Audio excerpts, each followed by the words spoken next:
ازيكم عاملين ايه؟ يا رب تكونوا كويسين. جايلكم النهارده بقى وصفه حلوه وجميله والناس كلها بتموت في الحاجات البحريه دي يا جماعه. السي فود والكلام ده كله احنا بنموت فيه كلنا. هنعمل النهارده مع بعض احلى طبق كابوريا باحلى شوربه، سهل وبسيط خالص وما خدش مننا وقت خالص. وكمان ازاي هقولك إيه انهي كابوريا تشتريها وانهي واحده ما ينفعش تشتريها خالص.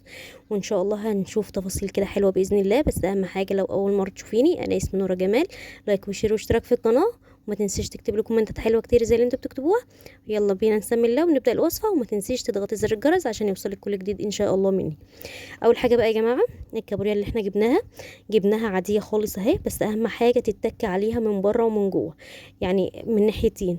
الناحيتين ما تبقاش طريه، لازم تبقى ماسكه نفسها جدا وناشفه خالص.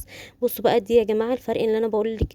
الغطا بتاعها ده اللي هو كيس الرمل ده لما يبقى عريض، دي تبقى نتي مليانه بطاريخ، دي اللي تجيبيها. التانية الطويلة دي دكرة، ما تجيبهاش خالص، حاولي ان انت تتجنبيها وما تجيبهاش خالص. وانت بتنضفيها بقى حاولك، عشان في ناس يا جماعة سألتني يعني ايه كيس الرمل اللي في الكابوريا ده. هو ده الغطا اللي انت بتشيليه. انا بشيله بمعلقة علشان هي لسه صبحة، فهي بتبقى تقيلة شوية في الشايلان. لكن هي لو بايتة ومش حلوة هتلاقيها طرية خالص وبتطلع معاكي بره خالص كده. دي الدكورة بقى بتبقى مليانة رملة اهي، زي ما انتوا شايفين، ما بتبقاش حلوة. طبعا هنغسلها كويس علشان احنا هنطلع منها شوربة وهنطلع منها حاجات كده حلوة بإذن الله. لازم تتغسل كويس ومن بره ومن جواها، شايفين. طبعا احنا ممكن نخليها، بس عشان احنا معانا الكابوريا فيها بطاريخ ما ينفعش ان انت تشيلي الغطا بتاعها خالص علشان البطاريخ ما تروحش منك.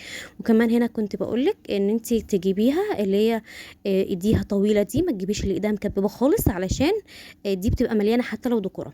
لكن لو ايديها مكببه تعرفي انها بتبقى فاضيه خالص. يلا بقى نسمي الله ونبدا الوصفه بتاعتنا. احنا غسلناها وخلاص ونضفناها. اول حاجه جبت حله كده وحطيتها على النار. حطيت معلقه من الزيت، وكمان حطيت 3 4 فصوص كده توم متقطعين زي ما انتوا شايفين. وكمان حطيت قرن فلفل كده يكون اخضر كده حلو زي ما انتوا شايفين. هنزل على طول اول ما التوم بتدبل على طول. بحط الفلفل عليها زي ما انتوا شفتوا كده. انا مش بحمر التوم ولا بحمر الفلفل ولا اي حاجه.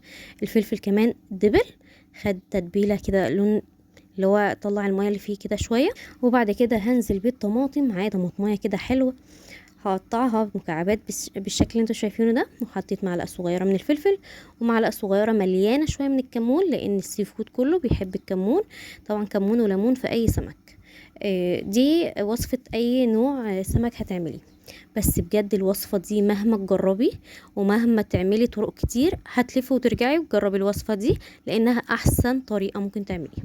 بصوا بقى انا قلبت الطماطم بالخضار زي ما انتوا شفتم. اول ما دبلت وخلاص ما بقتش خلاص جامدة كده، هنزل بقى بالكابوريا على طول. الكابوريا اللي احنا غسلينها ومتنضفة 100%.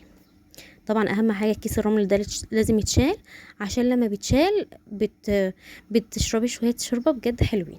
حطيت اهو الكابوريا. طبعا الكابوريا لازم هتسرد الميه بتاعتها، ما تحطيش الميه على طول.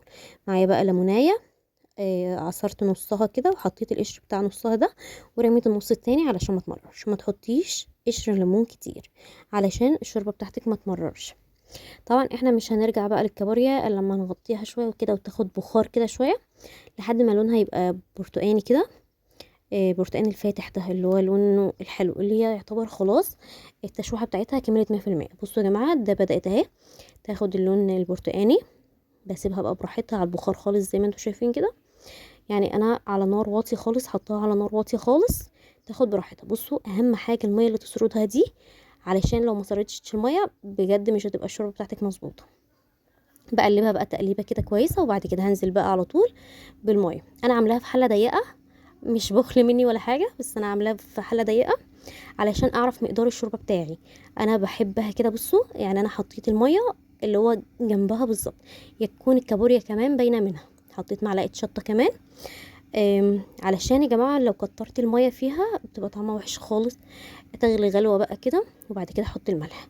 طبعا ممكن ما تحطيش شطه، ممكن تحطي الشطه مع الطماطم مع الخضار في الاول خالص مع البهارات، ممكن تحطها زي ما انا عملت. تغلي غلوة كمان وبس كده خلاص 100%. قشرة الليمونة دي بقى خلاص مش هسيبها تغلي كتير عشان برضو ما تمررش الشوربة معايا. شلتها اهو، وبعد كده هسيبها بقى تغلي غلوة وكده خلاص 100% طابت. شايفين بقى الجمال والحلاوة؟ بجد كانت طعمها حكاية. يا رب بقى يكون الفيديو بتاعي عجبكم. ما تنسونش بقى في اللايك والاشتراك وتضغطوا زر الجرس وتكتبوا لي كومنتات حلوه كتير زي اللي انتوا بتكتبوها بجد. وشكرا للناس اللي اشتركت عندي جديد، وبجد عرفوني انتوا منين علشان اعرف ارحب بيكم واساميكم ايه، عشان اعرف ارحب بيكم ان شاء الله.